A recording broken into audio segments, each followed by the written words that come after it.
Today, we are diving into one of the biggest, most impactful events in modern history, the COVID-19 pandemic. Right. And our goal here is to really just break down the key facts. How did it start? How did it spread? And how did it fundamentally change our world?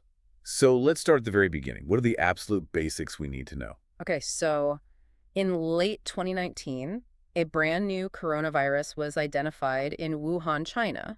Scientists gave it an official name, SARS-CoV-2. And the leading theory is that it came from animals. That's right. It's what's called a zoonotic leap. The idea is it jumped from an animal to a human, probably at a large seafood and animal market there. And spread fast. Incredibly fast. Health officials figured out very quickly that it spread person to person, right through the air. So in Wuhan, doctors started seeing these strange cases of pneumonia. Exactly. Cases that just weren't responding to the usual treatments. That was the first major red flag that something was very, very different here. And from that red flag to a global alarm bell, that didn't take long at all. Not at all. By early 2020, the virus was already spreading outside of China, often silently. And that led to a really pivotal date. March 11th, 2020. That's the one. The World Health Organization officially declared a global pandemic. And that word pandemic, it wasn't just a label. It was a trigger for action. It was a global signal. It told every government that this was serious, it was widespread, and they needed to act immediately. And that action was, well, it was to shut everything down. It really was. Borders closed almost overnight. International travel just poof, evaporated. Thousands and thousands of flights were canceled. And the message for billions of people was suddenly very simple. Stay home. So before we get into what staying home looked like, let's talk about the virus itself. What were the symptoms people were told to look out for? Well, the two big ones you heard about constantly were a high fever and a really persistent dry cough. But there was another one, a very unique indicator that a lot of people reported. Yes, it was so specific. The sudden loss of your sense of taste or smell. Precisely. And it often happened without any stuffy nose, which made it a huge clue for doctors trying to diagnose people early on. And for many, it was mild. But for some, it was incredibly serious. Very serious. The virus is primarily a respiratory illness, so it attacks the lungs. For patients with severe cases, they had extreme difficulty breathing and almost always needed to be hospitalized. So who was most at risk? We heard a lot about vulnerable groups. Yeah, the data was pretty clear on that early on. While a lot of younger people had, what felt like a bad flu, the virus was extremely dangerous for two main groups. The elderly. The elderly, yes. And also people with pre-existing health conditions, things like heart disease, diabetes, anything that already put your body under stress. For those groups, it was a completely different level of threat. A completely different ball game, yeah. Okay, so with this threat identified, the world turned to some pretty basic tools to try and slow it all down. Right. Before we had treatments or vaccines, all we had were these low-tech public health measures. Starting with masks. Masks. The whole point was to block the tiny respiratory droplets that we release when we talk or cough or sneeze.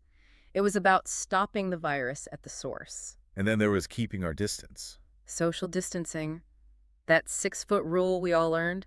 The idea was to stay far enough away from someone so you wouldn't breathe in the virus if they were sick. And then washing our hands constantly. Ah, constantly. For at least 20 seconds with soap and warm water. That became the new standard. Or using a hand sanitizer with at least 60% alcohol. Simple things, but they were our main line of defense. They were all we had, and it also meant canceling anything that involved a crowd. Concerts, sports, Nope. festivals. Anything that could become a super spreader event was shut down immediately. And all of that led to the single biggest change for most people, the lockdown. Right. Staying inside your home for weeks, sometimes months on end. Which completely upended daily life, maybe nowhere more so than in education. Oh, absolutely. Schools closed, and millions of students suddenly had to start learning from a computer screen at home. Remote learning. And that shift was really tough. It immediately showed who had good internet and who didn't. Some families had, one computer for 3 kids to share. And teachers had to completely reinvent how they did their jobs. Totally. Trying to keep kids engaged through a screen is a massive challenge. They had to get incredibly creative. And while kids were learning from home, many of their parents were trying to work from home. Right. Except for essential businesses like grocery stores and pharmacies, most places shut their doors. The streets in major cities just became empty. It was eerie. It was. And you had millions of parents trying to do their full-time job from the kitchen table while also helping their kids with online school. And even just seeing friends and family moved online. Everything became a video call. Birthday parties, family gatherings, everything. So while society was adjusting, the medical world was in an all-out sprint. Hmm. Let's talk about the response testing, hospitals, and of course, vaccines. Okay, so testing was the first big hurdle. How do you track a virus you can't see? The long swab test. That was the first one, the PCR test. Medical workers would use that long swab in your nose or throat, and it would go to a lab. Very accurate. But slow. Way too slow. It could take days to get a result. So then came the rapid tests. The ones you could do at home. Exactly. A bit less sensitive, maybe, but you got a result in 15 minutes. It was a game changer for quickly screening people. And all that testing data fed into something called contact tracing. Right, which is basically detective work. Health officials would call anyone who had been near a sick person to warn them and tell them to isolate. To try and break the chain of infection. That was the goal. But in big cities, it was almost impossible to keep up. While all this was happening, hospitals were just getting slammed. The pressure was enormous. Doctors and nurses worked impossibly long shifts. Ventilators, the machines that help people breathe, were suddenly the most critical resource in the world. And the hospitals were running out of space. They were. They were setting up extra beds in tents, in parking lots, wherever they could. And getting enough protective gear, like gowns and masks, was a global crisis. But amid all that chaos, there was this incredible race happening. The vaccine race, it was historic. Scientists started working on it almost immediately. And a process that usually takes years was done in under one. Yes, and that was largely because of a new technology, mRNA vaccines. Can you break that down for us? What makes mRNA different? Sure. So instead of using a dead or weakened virus, an mRNA vaccine gives your body a set of instructions. Like a little piece of code. A perfect way to put it. It teaches your cells how to make just one piece of the virus, the spike protein. Your immune system sees that protein, recognizes it's foreign, and learns how to fight it off. So it's like giving your body a training manual for the real thing. Exactly, and it's much, much faster to develop. After extensive safety testing, the first vaccines were ready for emergency use by the end of 2020. And the rollout started with the most vulnerable people. Yep. The elderly and frontline healthcare workers were first in line. But just as the vaccines were rolling out, the virus itself was changing. It was, which is what viruses do. They mutate. As they spread, they make little copying errors, and sometimes those errors create a new version. For variants. A variant. And some of them, like Delta and later Omicron, were a real problem. Why is that? They were just much, much better at spreading than the original virus. They were more contagious. The scientists had to keep a close eye on them. Constantly, to make sure the vaccines still worked. And that led to booster shots to kind of update and strengthen the body's defenses against these new strains. So beyond the health crisis, the economic damage was huge. Staggering. So many businesses had to close, which led to widespread job losses, especially in tourism and restaurants. Governments had to step in with financial support. A lot of it. They spent huge sums of money just to help people and businesses stay afloat.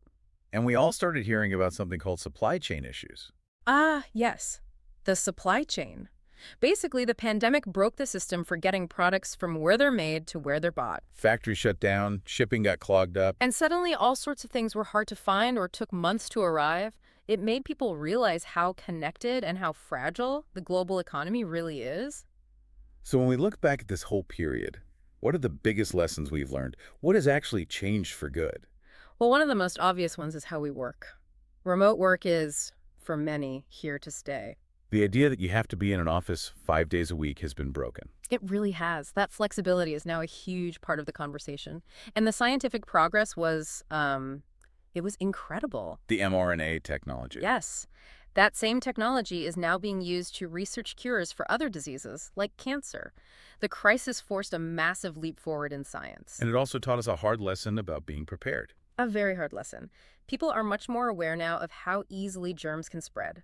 And governments know they need to have better systems for tracking outbreaks and stockpiling medical supplies. Because global health isn't just about health. It affects everything. It affects everyone and everything. It's clear the pandemic was this massive global test. It showed where we were weak, but it also showed how incredibly resilient and innovative people can be under pressure. Absolutely. The story of the pandemic, how it started, how we fought it, and the scientific leaps it triggered is really essential for understanding the world we live in today. Keep being curious about the world around you, and we'll catch you next time.